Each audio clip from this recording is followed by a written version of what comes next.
பள்ளி கல்வித்துறை, பொது நூலக இயக்ககம், தென்னிந்திய புத்தக விற்பனையாளர் பதிப்பாளர் சங்கம் மற்றும் மாவட்ட நிர்வாகம் மதுரை இணைந்து நடத்துகிற புத்தக திருவிழாவிலே 7வது நாளாகிய இன்று மரியாதைக்குரிய மருத்துவர் ஞா. செல்வராணி மருத்துவ கண்காணிப்பாளர் மற்றும் இதயவியல் துறை தலைவர் அவர்கள் வாழ்த்துறை கலந்த வரவேற்புரை வழங்க வருகை தந்திருக்கிற அனைத்து தமிழ் நெஞ்சங்களையும் அன்போடும் ஆர்வத்தோடும் வணங்கி இந்த உரையை தொடங்குகிறேன்.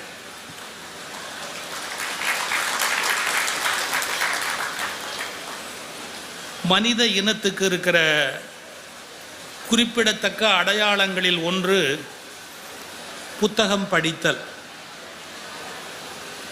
திருவள்ளுவரிடத்தில் ஒருவர் விலங்குக்கும் மக்களுக்கும் என்ன வேறுபாடு என்று கேட்கிற போது, இது பேண்ட் போட்டிருக்கும், அது பேண்ட் போடாது, அது மரத்திலே காய்கறியை பறித்து தின்னும், ஆனால் இவர்கள் வேக வைத்து வீணாக்கி தின்பார்கள், இப்படியெல்லாம் நிறைய மாறுபாடல்களை எல்லாம் திருவள்ளுவர் சொல்லவில்லை. ஒரே ஒரு வார்த்தை சொன்னார்: விலங்கொடு மக்கள் அனையர், இலங்கு நூல் கற்றாரோடு ஏனையவர். முடிச்சிட்டார். அதாவது யாராலே ஒரு புத்தகத்தை எடுத்து படிக்க முடிகிறதோ அவர்கள் மனிதர்கள், புத்தகங்களுக்கு யார் அக்கறை கொடுக்கவில்லையோ அவர்கள் விலங்குகள் என்று 2 வரியிலே வாழ்க்கையை தீர்மானித்து சொல்லுகிறார் வள்ளுவர். எனவே இங்கே வருகை தந்திருக்கிற மனிதர்களே, உங்கள் அனைவருக்கும் என்னுடைய அன்பான வணக்கங்களை மீண்டும் ஒரு முறை சொல்லிக் கொள்கிறேன். இங்கே ஏதோ ஒரு காலேஜ் பேர் சொன்னும் போது மட்டும் கை தட்டினீங்க. மெடிக்கல் காலேஜா? அது அவங்க காலேஜ் லெக்சருக்கு தான் தட்டுவாங்க போல் இருக்கு, வந்தவங்க போகிறவங்களுக்குலாம் தட்ட மாட்டாங்க போல் இருக்கு.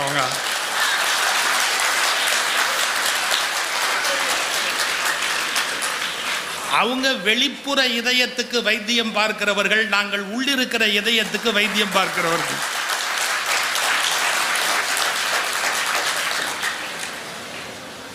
நல்லது. ஆனால் விலங்குகளும் அனுபவங்களை சேகரிக்கின்றன என்பது உண்மை. சயின்ஸ் படி விலங்குகளும் பதிவுகளை சேகரித்து வைத்துக் கொள்ளுகின்றன. ஆனால் அதை தொகுத்து ஒரு புஸ்தகமாக போட தெரியாது. அதை ஒரு புத்தகமாக்கி அதுலேருந்து ராயல்டி அல்லது லாபம் அதெல்லாம் பார்க்க தெரியாது. ஆனால் விலங்குக்கு அனுபவத்தை சேகரிக்கிற பழக்கம் உண்டுங்கிறதுக்கு ஒரு சின்ன உதாரணம் சொல்கிறேன்.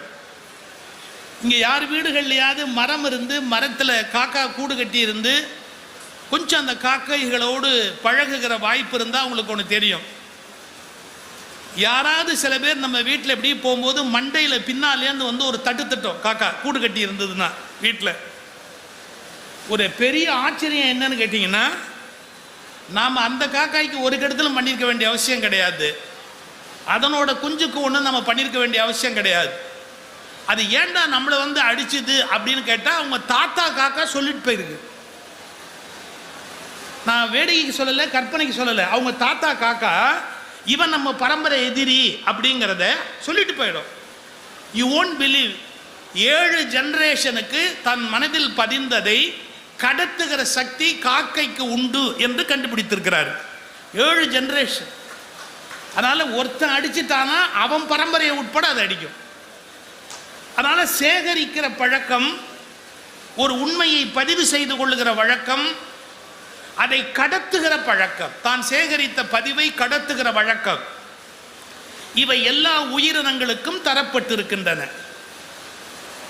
ஒரு சில உயிரினங்கள் 7 அல்ல, ஒரு 7, 8 இல்ல, 10, 12 தலைமுறைக்கு பிறகு ஒரு மாற்றத்தை அடையும். ஒரு சின்ன உதாரணம், காட்டில் இருக்கிற நரி அதை ட்ரெயின் பண்ண முடியாது. நீங்க வீட்டில் இருக்கிற நாய் வாலாட்டும், ஆனால் காட்டில் இருக்கிற நரி வாலாட்டாது. நீங்கள் எவ்வளவு காலம் வீட்டில் உட்காந்து வளர்த்தாலும் அது வாலாட்டாது. அந்த வாலாட்டுவது என்பது அன்பினுடைய வெளிப்பாடு. ஐ பிலீவ் யூ அப்படிங்கிறதுக்கான அடையாளம், ஐ ரெஸ்பெக்ட் யூ அப்படிங்கிறதுக்கான அடையாளம் அது வாலாட்டுவது. ஆனால் வீட்டில் வளர்க்குற நாய்க்கு இருக்கிற இந்த குணம் காட்டில் இருக்கிற நரிக்கு கிடையாது. ஆனால் கிடையாதுன்னே முடிவு பண்ண முடியாது. எடுத்து ஒரு 15-16 தலைமுறை ஒரு நரியோட பரம்பரையை எடுத்து எடுத்து எடுத்து அதுல சாஃப்டான அந்த குட்டிகளை திரும்ப வீட்டிலேயே வளர்த்து ஒரு 16வது தலைமுறைக்கு பிறகு நரி வாலாட்ட தொடங்கியது. ஏன்னா எல்லா உயிர்களுக்கும் இருக்கிற பதட்டம் என்ன அப்படின்னு கேட்டீங்கன்னா, நம்ம வாழ்க்கைக்கு உத்தரவாதம் இல்லை, நம்ம உணவுக்கு உத்தரவாதம் இல்லை, நமக்கு பாதுகாப்பு இல்லை. இந்த பயம் காரணமாக அவர்கள் நடந்து கொள்ளுகிற முறையிலே ஒரு மிருகத்தனம் இருக்கும். இப்போ நாமெல்லாம் we hail from actually south Africa. நம்ம ஆப்பிரிக்கர்களுடைய ஒரு நெடிய பயணத்தில் பிறகு உருவான மனித இனம் இது. ஆப்பிரிக்கர்களுடைய தொடர்ச்சி இது. மதுரைக்கு பக்கத்தில் ஒரு ஊரில் கூட அந்த பழைய ஆப்பிரிக்கன் டிஎன்ஏ ஜீன் கண்டறியப்பட்டது. அந்த 25,000-30,000 ஆண்டுகளுக்கு முந்தைய ஜீன் இங்கே ட்ரேஸ் இருக்கு, கண்டுபிடிக்கப்பட்டது. அப்படியே இருக்கட்டும். இந்த ஆப்பிரிக்காவில் இருக்கிற பழங்குடி மக்களுடைய முகத்தை நீங்க பார்த்தீங்கன்னா ஒரு பயம் இருக்கும், ஒரு பதட்டம் இருக்கும், ஒரு விதமான கோபம் இருக்கும், ஒரு அழகு உணர்ச்சி இருக்காது, ஒரு மாதிரி கொஞ்சம் விகாரமாக கூட இருக்கும். கோச்சுக்காது, அப்படி ஒரு தோற்றத்தில் இருப்பாங்க. ஆனால் அதுலேருந்து வந்து வந்து வந்து வந்து வந்து வந்து இப்போ மாறி இருக்கிற இப்போ நம்முடைய முகத்தோற்றத்தை எடுத்துக்கொண்டா எவ்வளவோ ஒரு அழகு இருக்கிறது. ஒரு முக கூர்மை இருக்கு, மூக்கில் ஒரு அழகு இருக்கு, கண்ணில் ஒரு அழகு இருக்கு, ஒரு தோற்றத்தில் ஒரு அழகு இருக்கு. இதெல்லாம் இல்லைனாலும் ஃபேர் அண்ட் லவ்லி இருக்கு. அப்போ நம்மளை மாற்றிக்க முடியுது. ஓரளவு நம்மளை அழகாக காட்டுறதுக்கான வாய்ப்பு இருக்கு, இயல்பிலேயே இருக்கு. ஃபோட்டோ எடுத்து பார்த்தா தெரியும். இப்போ பண்டைய மனிதர்கள் அப்படின்னு நம்ம சோசியல் பாட புத்தகத்தில் போடுவாங்க. மூக்கு தப்பட்டையாக இருக்கும், காது வெடைச்ச மாதிரி இருக்கும், தோற்றம் அப்படி இருக்கும். ஒரு 20,000 ஆண்டுகளில் எப்படி இப்படி ஒரு அழகு மனிதனுக்கு மாறி வந்திருக்குது அப்படின்னு கேட்டால் டார்வினுடைய ஆராய்ச்சியில் ஒரு குறிப்பு சொல்கிறார். என்ன சொல்கிறாரு அப்படின்னு கேட்டிங்கன்னா, இன்செக்யூரிட்டி, அவங்க காட்டில் வாழ்ந்த காலத்தில் ஒரு பயம், இந்த இன்செக்யூரிட்டி காரணமாக ஒரு பயம் இருக்கிற காரணத்தினால அவர்களுக்குள்ள சுரக்கிற ஹார்மோன்ஸ் இருக்குல்ல, ஸ்ட்ரெஸ் ஹார்மோன்ஸ். சாப்பாடு கிடைக்குமா கிடைக்காதா, வெளியே வந்தால் நம்மளை யாராவது கொண்டுடுவானா, இந்த பயத்தோடையே இருக்கிறதால அவங்க முகத்தில் அந்த விகாரம் இருக்கு. ஆனால் செக்யூர்டு லைஃப், பாதுகாப்பு இருக்கு, கவலை இல்லை, எந்திரிச்சா சாப்பாடு கிடைக்கும், உத்தரவாதம் இருக்கும் அப்படின்னு வர வர மனிதனுடைய முகத்தில் இயல்பாகவே ஒரு அழகு வருகிறது, ஒரு பாதுகாப்பு உணர்ச்சி வருகிறது. இதை நம்முடைய ஜீன் பதிவு பண்ணிக்குது. ஒரு தலைமுறைக்கு இன்னொரு தலைமுறை, அதுக்கு அடுத்த தலைமுறைன்னு தோற்றத்தில் ஒரு அழகை கொடுத்துக்கிட்டே போகுது. ஆக இயற்கையும் பதிவு செய்கிறது, ஆனால் அது மரபணுக்களில் பதிவு செய்கிறது. மனிதன் இன்னும் கொஞ்சம் வளர்ந்து தன்னுடைய அறிவை காகிதங்களில் பதிவு செய்து அடுத்த தலைமுறைக்கு கடத்தலாம் என்று கண்டுபிடித்த போது புத்தகங்கள் உருவாகின. எனவே இந்த புத்தகங்களை படிப்பது என்பதில் கூடுதலான முக்கியத்துவம் கொடுக்கணும். தேடி புத்தகங்களை படிக்கணும். நமக்கு நாவல் படிக்க பிடிக்குது. இப்போ இந்த புத்தக கண்காட்சியிலேயே கூட நீங்கள் பார்த்தீங்கன்னா, முன்னெல்லாம் நாங்கள் கணக்கு எடுக்க சொல்லுவோம் எந்த புஸ்தகம் அதிகம் விற்றுது அப்படின்னு. சமைத்து பார் புஸ்தகம் அதிகம் விற்றுருக்கும். ஏன்னா இப்போ சமையல் யார்கிட்டேருந்தாவது கற்றுக்க வேண்டிய கட்டாயத்தில் இருக்குது. அந்த புஸ்தகம் கொஞ்சம் அதிகமாக விற்றுருக்கும். ஒன்றும் தப்பு கிடையாது. சமையல் எப்படி பண்ணணும் அப்படிங்கிற ஏன் இந்த இந்த இந்த எக்ஸிபிஷன்லேயே அப்பளம் விற்றுருக்கிற அளவு வேற எதுவுமே விற்றுருக்காது. வேணா எழுதி வச்சு பாருங்க, அது விற்கிற அளவுக்கு வேற எதுவுமே விற்காது. ஆமாம், மனிதனுக்கு உணவுல ஒரு நாட்டம் இருக்கு, தேட்டம் இருக்கு, அதனால போறான், வாங்குறான், பார்க்கறான், சாப்பிட்றான், ஒன்றும் தப்பு கிடையாது. ஆனா புத்தகத்தில் என்ன ஒரு பெருமை இருக்கு அப்படின்னு கேட்டா, எந்த புத்தகத்தை தேடி படிக்கணும் அப்படிங்கிற ஒரு தெளிவு இருக்கணும். எதை வேணாலும் படிக்கிறது அப்படிங்கிற ஒரு பழக்கம் நல்லது தான். எதை கிடைச்சாலும் படிக்கணும். எதுலேருந்து என்ன கிடைக்கும்லாம் தெரியாது. வாழ்க்கையில் எவ்வளோ மாற்றங்கள் சின்ன சின்ன காகிதங்கள் மூலமாக கூட வந்திருக்கும். குஜராத்திலேயே எங்கேயோ மகாராஷ்டிராவில் ஒரு அம்மா கணவன் ஆஸ்பத்திரியில் அட்மிட் பண்ணியிருந்தார். என்னுடைய புத்தகத்தில் எழுதியிருக்கேன், நீ நான் நிஜத்தில். மகாராஷ்டிராவில் தன்னுடைய கணவனை ஆஸ்பத்திரியில் அட்மிட் பண்ணியிருந்தார். அவரை காப்பாற்றுறதுக்கு அவளுக்கு பணம் இல்லை. டாக்டர் ஏகப்பட்ட செலவு சொல்கிறாரு. ரொம்ப மனவேதனையோட சரி வெளியில் ஒரு மாதிரி ஒரு கடையில் சமோசா வாங்கலாம், தனக்கும் கணவனுக்கும் வாங்கலான்னு 2 சமோசா வாங்கிட்டு அது உங்களுக்கு தெரியும், நியூஸ் பிரிண்ட் பேப்பரில் தான் சமோசாவை சுற்றி கொடுப்பாங்க. அது மற்ற எத்தனை மசாலாவை விட அந்த நியூஸ் பிரிண்ட் இங்குக்கு ஒரு வாசனை உண்டு. அதோடு சேர்த்து கொடுத்தா அந்த மசாலா ரொம்ப பிரமாதமாக இருக்கும். அதனால அந்த நியூஸ் பிரிண்ட் பேப்பரில் அப்படி சுற்றி கொடுத்தாங்க பாருங்க. இந்த அம்மா ஒரு சமோசா தின்னுக்கிட்டு கணவனுக்கு ஒரு சமோசாவை கொடுத்துட்டு, நல்ல மனைவி, அவருக்கு ஒரு பங்கு தனக்கு ஒரு பங்குன்னு ஒழுங்காக பிரிச்சுட்டார். கணவனுக்கு ஒன்று கொடுத்துட்டு தான் ஒன்று சாப்பிட்டுக்கிட்டே இதை பாருங்க அந்த துண்டு காயத்தை இப்படி பார்த்தா. மறுநாள் ஒரு மராத்தான் போட்டி இருக்கு, ஓடணும். அந்த மராத்தான் போட்டியில் ஓடுறவங்களுக்கு பெரிய தொகை பரிசு. இத்தனோண்டு பேப்பரில் இருந்ததை பார்த்துட்டு கிழிஞ்ச புடவை, காலில் ஷூ கிடையாது, எந்த செருப்பே கிடையாது. மறுநாள் போய் மராத்தானில் கலந்துக்கிறதுக்கு அந்த அம்மா நின்னா. சிரிக்கிறான் எல்லாரும். என்ன நீ பைத்தியமா இப்படி வந்து நிற்கிற, இந்த போட்டிக்கு எப்படி வரணும் தெரியுமான்னா. எனக்கு தெரியாது, என் புருஷனை காப்பாற்றணும், எனக்கு வேறு வழி தெரியல சார். ஓட்டமும் நடையுமா நடந்து போகிற தூரம். நீங்கள் நம்புனா நம்புங்க, அந்த அம்மா தான் ஜெயிச்சா, அவன் முதல் பரிசு பெற்றான். அப்போ எல்லாரும் அவளை கேட்டாங்க, இந்த ஓட்டப்பந்தயம் நீ வெற்றி பெற்றதற்கான ரகசியம் என்ன அப்படின்னு. கணவனை காப்பாற்ற வேண்டும் என்ற கவலை என்னை துரத்தியது, அதனால் ஓடிக்கொண்டே இருந்தேன் அப்படின்னா. ஒரு துண்டு காகிதம், அந்த துண்டு காகிதத்தில் படித்த ஒரு செய்தியினால சில லட்சம் அவளுக்கு அந்த போட்டியில் பரிசு கிடைச்சு கணவனை காப்பாற்றினான். அதனால ஒரு நியூஸ் பேப்பர் படிக்கிறது தப்புன்னு அது மட்டம்னு நான் சொல்லலை. ஆனால் புத்தகங்களில் நீங்கள் தேடி படிக்கணும். ஒரு வார்த்தை சொல்றேன், தவறா நினைக்காதீங்க. கதை புத்தகங்கள் படிப்பது தவறல்ல. ஆனால் கதை புத்தகங்களை விட எந்த நாட்டில் கட்டுரை புத்தகங்கள் படிக்கிறார்களோ அந்த மக்கள் அறிவாளிகளாக வளர்வதற்கான வாய்ப்பு அதிகம் உண்டு என்பதை புரிந்து கொள்ளுங்கள். ஏன்னா கதை புத்தகத்தில் உணர்ச்சிக்கு முக்கியத்துவம் கொடுக்குறாங்க, நம்ப முடியாத நிகழ்ச்சிகளுக்கு முக்கியத்துவம் கொடுக்குறாங்க. ஆனால் கட்டுரை புத்தகங்களை தொடர்ந்து படிப்பதற்கு பொறுமை வேணும். கதைனா எல்லாருக்குமே ஆர்வமாக இருக்கும்.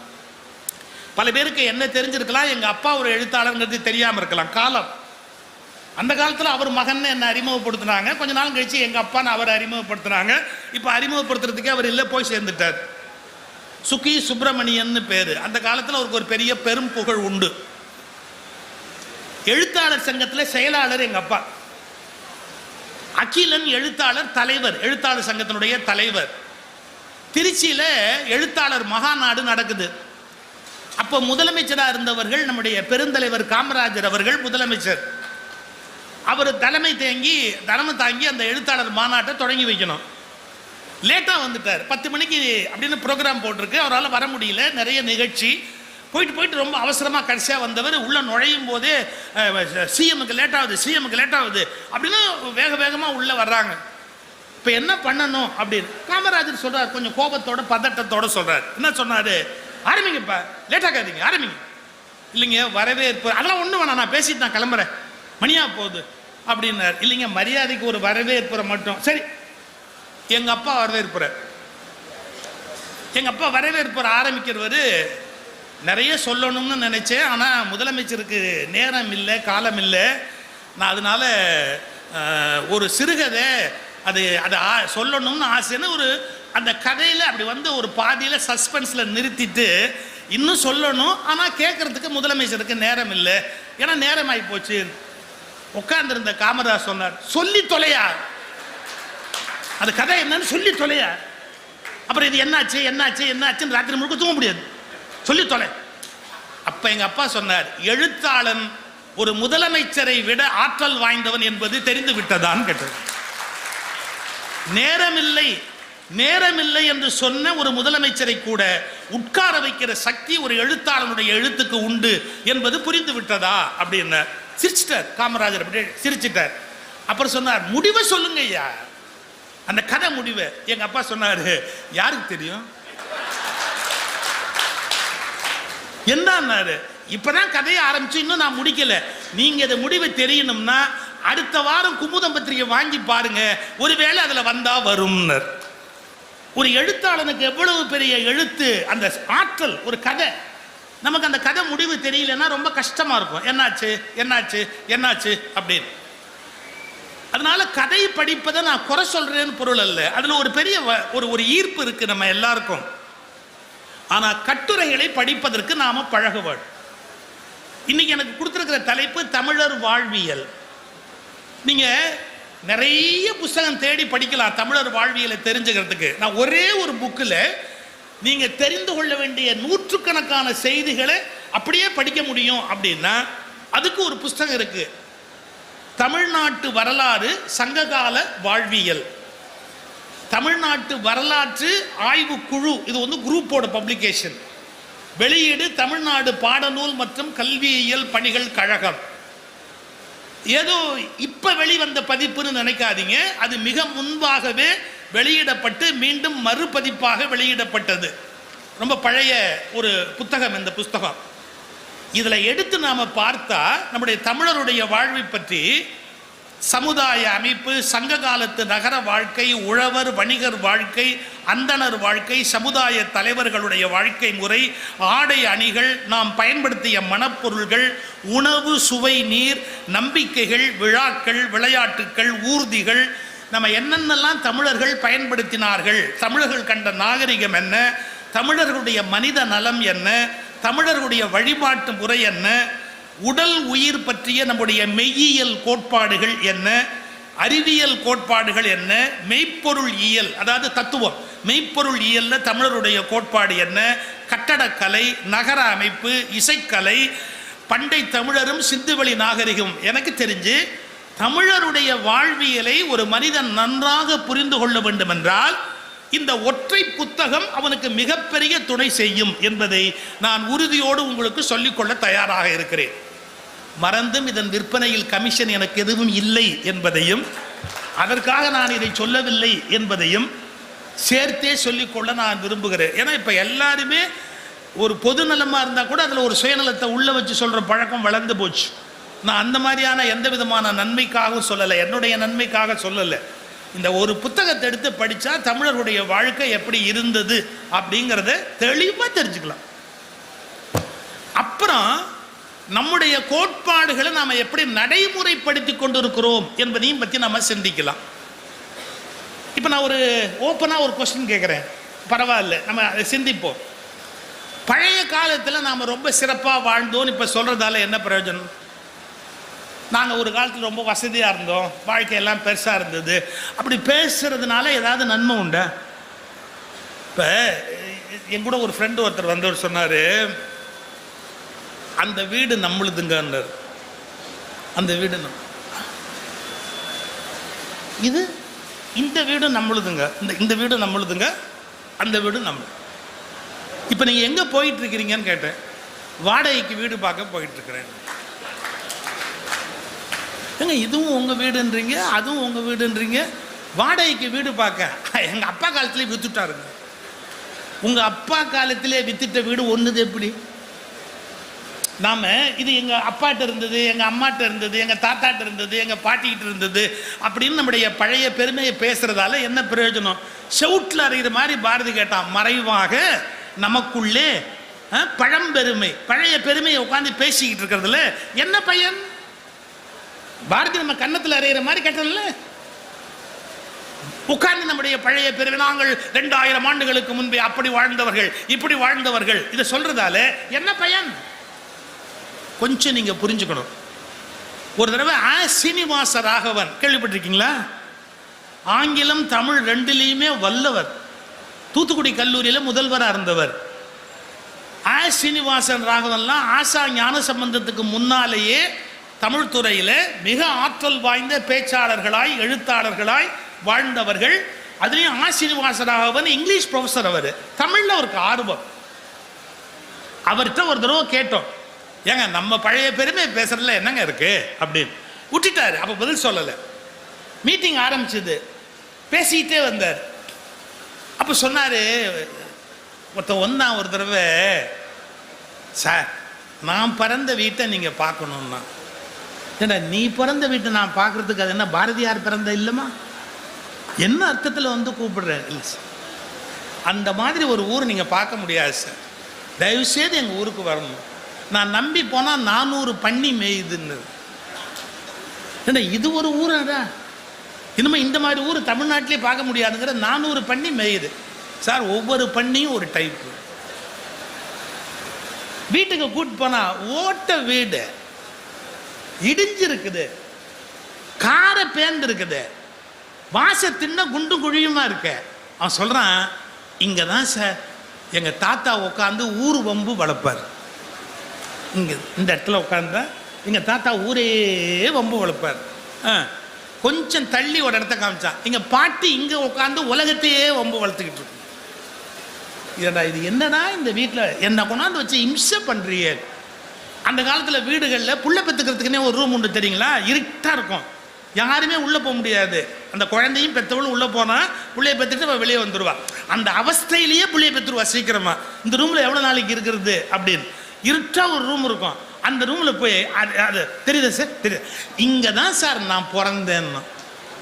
இவருக்கோ பத்திட்டு வருது, இங்கே இவன் பிறந்தது என்ன பெரிய வரலாற்று சிறப்பா இல்லை, என்னடா இதை போய் இவ்வளோ பெருமையாக பேசுகிறேன். சொன்னாருங்க சார், நான் இங்கே விளையாடுவேன், இந்த தொட்டி முத்தத்தில் விளையாடுவேன், தோட்டத்தில் போய் அந்த தென்னங்குருத்து எடுத்து அதெல்லாம் வச்சு தேர் உருட்டி விளையாடுவோம், எங்கள் பாட்டி ஒரு முறுக்கு பண்ணி கொடுப்பாங்க சொல்லிட்டு சீனிவாசராவன் சொன்னார், உனக்கும் எனக்கும் அவனுடைய வீடோ அவனுடைய வாழ்க்கையோ பெருமையாக இல்லை, ஆனால் அவனுடைய மனதில் அது எவ்வளவு பெரிய தாக்கத்தை ஏற்படுத்தி இருக்கும் என்பதை புரிந்து கொண்டு நான் சொல்லுகிற இந்த பாட்டை கேளுங்கள்னு சொன்னார். என்ன தெரியுமா, எந்தையும் தாயும் மகிழ்ந்து குலாவி இருந்ததும் இன்னாடே. சார் எங்க அம்மா எங்க அப்பா ரெண்டு பேரும் கொஞ்சினது நம்ப முடியல. எந்த அப்பா அம்மா கொஞ்சி இருக்காங்க? எந்தையும் தாயும் மகிழ்ந்து குலாவி இருந்ததும் இன்னாடே, அவர் முந்தைய 1000 ஆண்டுகள் வாழ்ந்து முடிந்ததும் இந்நாடு. அவனை பொறுத்த அளவில் அவன் வீட்டு அந்த கார போன சுவரு எவ்வளவு முக்கியமோ அப்படி பாரதிக்கு இந்தியா அவன் வாழ்ந்த வீடு என்பதாலே ஒரு இலக்கிய அந்தஸ்து பெற்று ஒரு கவிதையாக பரிணமித்து விட்டது.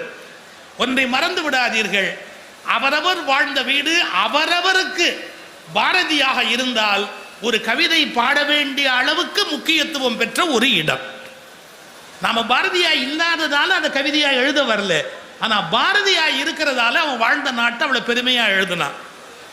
இப்ப நான் என்ன கேள்வி கேட்டு நம்முடைய பழைய பெருமையை பேசுறதுல என்ன லாபம் இருக்குன்னு கேட்டேன். லாபம் இல்லை, அதை பேசுறதுல நமக்கு ஒரு சந்தோஷம் இருக்கு. நம்ம குடும்பத்து பெருமையை பேசுறதுல நமக்கு ஒரு மகிழ்ச்சி இருக்கு. எங்க தாத்தா அப்படி, எங்க சித்தப்பா அப்படி, எங்க பெரியப்பா அப்படி, என் குடும்பம் எப்படி. அப்போ பண்டையர் வாழ்வியலை தெரிந்து கொள்வதாலே பலன் எதுவும் இருக்க வேண்டாம். ஏன்னா இந்த சொசைட்டி எப்படி ஆகி போச்சுன்னா எதை தொட்டாலும் பலன், ரிசல்ட் ஓரியன்டட். இல்லை என்ன லாபம், இதில் என்ன லாபம், இதில் என்ன லாபம், எல்லாத்துக்கும் லாப நஷ்ட கணக்கு பார்க்க முடியும். ஓஷோ ஒரு வார்த்தை சொல்வார், வாழ்க்கையே ஒரு கணக்கு அல்ல, இதில் லாப நஷ்ட வியாபாரம் அல்ல, வாழ்க்கை என்பது ஒரு லாப நஷ்ட வியாபாரம் அல்ல, இதில் கணக்கு பார்க்காதீர்கள். ஓஷோவுடைய வார்த்தை, வாழ்க்கை என்பது ஒரு கவிதை போல, அதில் மகிழ்ச்சி மட்டும்தான் மிச்சமே ஒழிய அதில் லாப நஷ்டத்துக்கு எந்த விதமான கணக்கும் பார்க்க முடியாதுன்ற.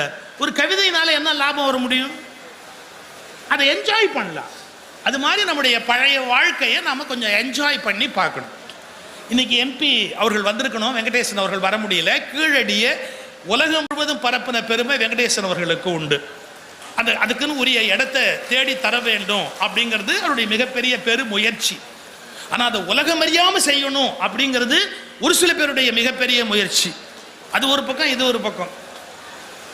அந்த கீழடியில் பழைய பானை கிடைக்குது, அதில் ஒரு எழுத்து இருக்குது, அதில் ஏதோ ஒரு தாயக்கட்டை கிடைக்குது, அதில் என்னமோ ஒரு துண்டு கிடைக்குது.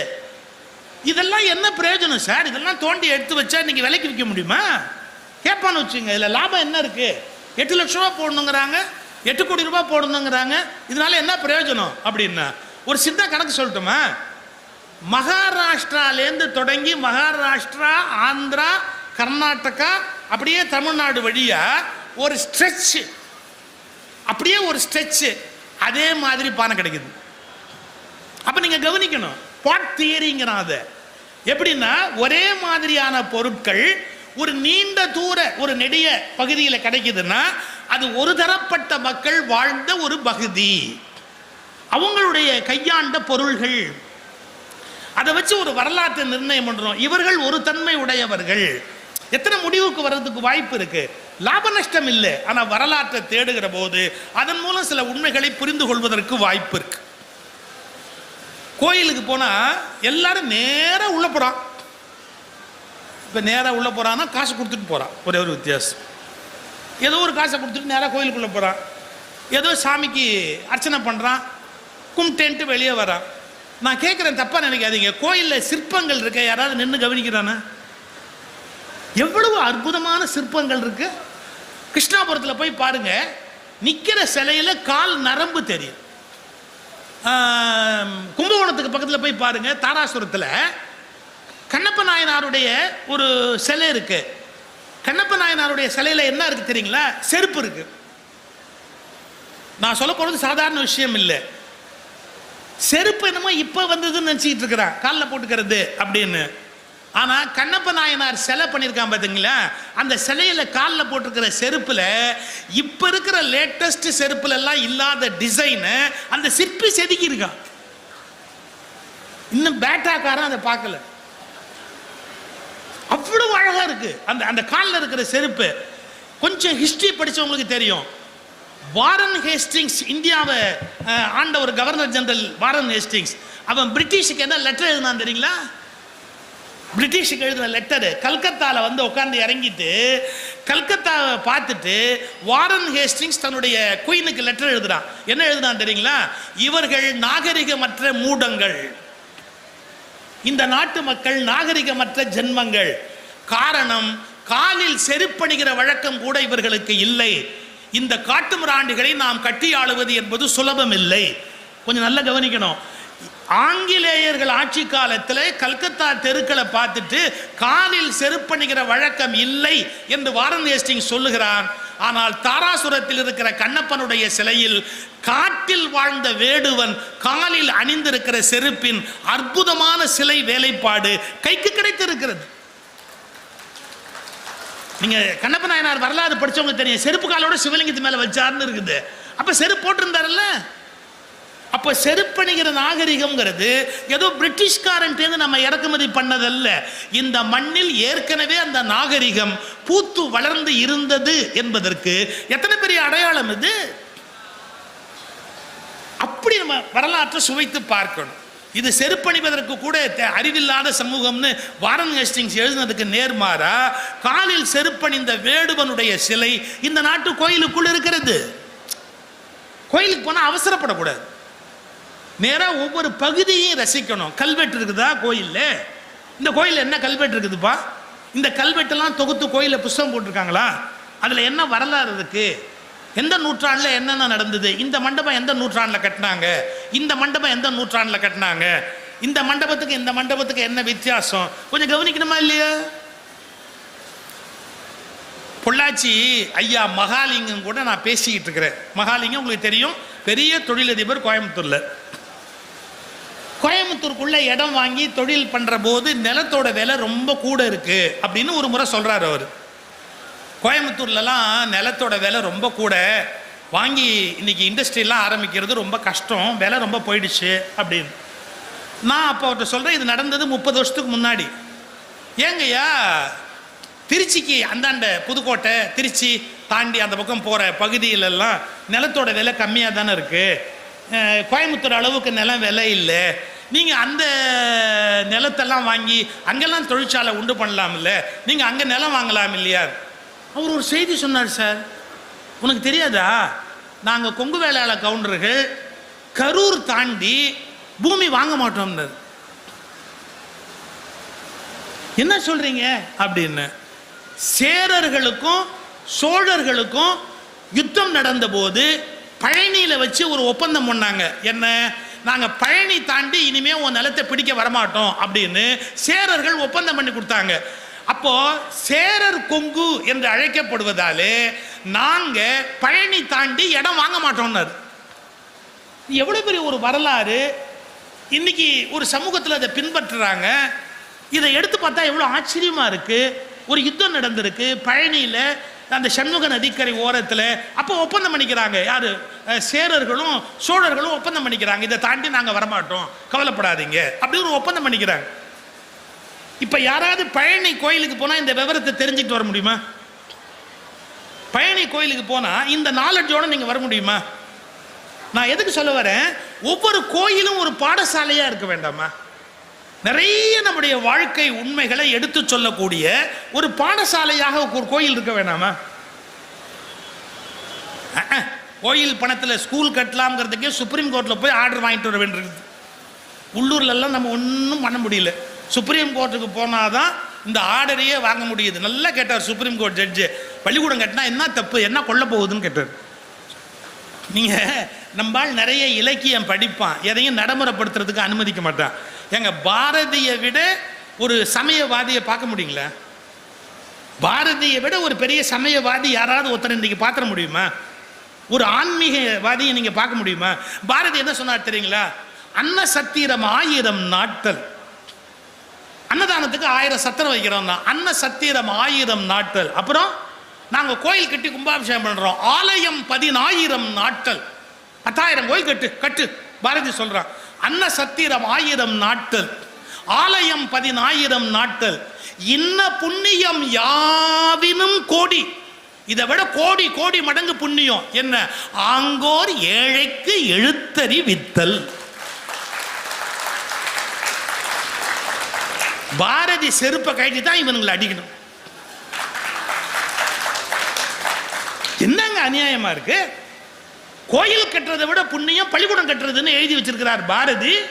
கோயில் காசுல ஸ்கூல் கட்டலாம்னா கட்டக்கூடாது, கோயில் காசுல ஸ்கூல் கட்டக்கூடாது. அப்ப பாரதி ஆலயம் 10,000 நாட்கள், இன்ன புண்ணியம் யாவினும் கோடி, ஆங்கோர் ஏழைக்கு எழுத்தறிவித்தல். புரிஞ்சுக்கணும் இல்லை? அந்த காலத்துல எல்லா கோயிலுமே பள்ளி. நீங்க பள்ளிங்கிற சொல்லுக்கும் ஸ்கூலுங்கிற பேருக்கு எப்படி ஒன்னா பேர் லிங்க் ஆச்சு தமிழ்ல? இவர் எழுதியிருக்கிறார், தோ பரமசிவன் தன்னுடைய புத்தகத்தில் எழுதியிருக்கிறார். பள்ளி அப்படிங்கிற வார்த்தை எப்படி ஸ்கூலோட லிங்க் ஆச்சு? அந்த காலத்துல சமண முனிவர்கள் தங்கி இருக்கிற இடத்துக்கு பள்ளின்னு பேர். திருப்பரங்குன்றம் சமண முனிவர்கள் தங்கி இருந்தது ஒரு காலத்துல. ஒரு வரலாற்றில் எல்லாரும் தான் கலந்து வருவாங்க, ஒரே ஒருத்தரே தொடர்ந்து ஒரு இடத்துல இருக்க முடியாது. அந்த அந்த அந்த இடத்துல ஆரம்பத்தில் சமணர்கள் இருந்தாங்க திருப்பரங்குன்றத்தில்.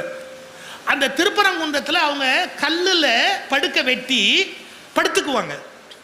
அங்கே கிடைக்கிற மழை தண்ணி சேகரிச்சதை குடிச்சுக்குவாங்க. சும்மா யாராவது வரும்போது மட்டும் ஒரு வெள்ளை துணி மேலே போட்டுக்குவாங்க. யார் வந்தாலும் இலக்கணம் சொல்லி கொடுப்பாங்க, மொழி சொல்லி கொடுப்பாங்க, மருத்துவம் சொல்லி கொடுப்பாங்க, நோய்க்கு மருந்து கொடுப்பாங்க, நிறைய விஷயங்கள் கற்றுக் கொடுப்பாங்க சமண முனிவர்கள். அவங்க படுத்துக்கிற இடத்துக்கு பள்ளின்னு பேரு. அவங்க பாடம் நடத்துறது அங்கேயே இருந்து நடத்தினதுனால பள்ளி என்பது ஸ்கூலுக்குரிய பேரா பின்னால மாறிச்சு. சமணர்கள் மூலமா நமக்கு வந்தது. யோசிச்சு பார்க்கணும், எப்படி ஒரு 2000 வருஷத்துக்கு முன்னாடி வரலாறு. இதை விட தோ பரமசிவம் ஒன்று எழுதியிருக்கிறாரு, அப்படியே பிரமிக்க வைக்கிற ஒரு விஷயம். சரஸ்வதிக்கு ஏன்டா வெள்ளப்படவை கொடுத்தான்? சரஸ்வதியை வெள்ளப்படவை கட்டி விட்டா என்ன? அந்த காலத்து சமண துறவிகளில் பெண்கள் தான் அதிகமாக பாடம் சொல்லி கொடுத்தார்கள். அந்த பெண்கள் வெள்ளுடை உடுத்தி இருந்தார்கள், அவர்களை சரஸ்வதியாக பாவித்தார்கள். சமண முனிவர்கள் வெள்ளுடை உடுத்தி இருப்பார்கள், பாடம் சொல்லி கொடுப்பார்கள். எனவே வெள்ளை உடை என்பது ஆசிரியருக்கு உரியது, கலைமகளுக்கு உரியது, சமண துறவி பெண்மார்களுக்கு உரியது. அப்போ நம்ம பழைய வாழ்வியலை படிச்சாதானே அந்த உண்மை என்னங்கிறத எடுத்து தெரிஞ்சுக்க முடியும். நான் இதை பற்றிய ஒரு குறிப்பை சொல்கிறதா இருந்தால் மணிக்கணக்காக சொல்லிக்கிட்டே போக முடியும். ஒரு 4-5 சொல்கிறேன் பாருங்க. எங்கே சிக்கல் வருது அப்படின்னு கேட்டிங்கன்னா, ஒரு நூற்றாண்டுக்கும் இன்னொரு நூற்றாண்டுக்கும் இடையில நிறைய மாற்றங்கள் வந்துடும். ஆட்சி மாறிடும், கொள்கை மாறிடும், அதிகாரம் மாறிடும், நிர்வாகம் மாறிடும். அப்போ அவங்க சௌரியப்படி அவங்க ஒரு ஆர்டர் போடுவாங்க. இதை நம்ம தெளிவாக புரிஞ்சுக்கணும். இப்போ இந்த மதுரையை எடுத்துக்கிட்டிங்கனாலே, இந்த மதுரை முதல்ல பாண்டியர்களுக்கு உரியது.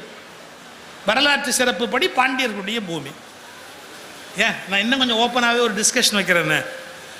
நீங்கள் பாண்டியன், சேரன், சோழன் இந்த மக்கள் பிரிஞ்சிருந்த காலத்தில் தேசப்பற்றுங்கிறதுக்கு டெஃபினேஷன் என்ன? அப்போ தேசப்பற்றுன்னு எதை சொல்வீங்க? ஒரு பாண்டி நாட்டுக்காரன் சோழ நாட்டுக்கு துரோகம் பண்ணால் அது தேசப்பற்று ஒத்துக்குவாங்க. ஒரு சோழ நாட்டுக்காரன் ஒரு சேர நாட்டுக்காரனை கொண்டுட்டா வீரம்னு பேசுவாங்க. காலம் மாறிடுச்சு, சேர சோழ பாண்டியர்கள் ஒன்னாயாச்சு. அப்படியே தமிழ் திராவிடம்னு போகுது, பிறகு இந்திய நாடு அப்படின்னு போகுது. ஏன் சார், இங்கே இருக்கிற நமக்கு தெரியும், பங்களாதேஷும் பாகிஸ்தானும் எப்போ வந்தது? 1947 பாகிஸ்தான் வந்தபோது பங்களாதேஷ் அதோட இணைஞ்சிருந்தது. மேற்கு பாகிஸ்தான் கிழக்கு பாகிஸ்தான் ரெண்டா இருந்தது. அப்ப தேசப்பற்றுங்கிறதுக்கு என்ன அடையாளம்? ஒரு கிழக்கு வங்காளத்தில் இருக்கிறவன் பாகிஸ்தானை நேசிக்கிறது தேசப்பற்றுன்னு சொல்லப்பட்டது.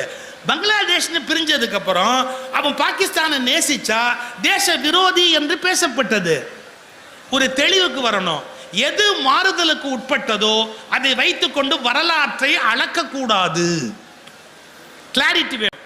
எது மாற்றவே முடியாததோ அதை வைத்துக்கொண்டுதான் அளவுகோல்களையும் எல்லைகளையும் வகுக்க வேண்டுமே ஒழிய எவையெல்லாம் மாற்றக்கூடியதோ அவற்றை வைத்துக்கொண்டு வரலாற்றை அளக்கக்கூடாது.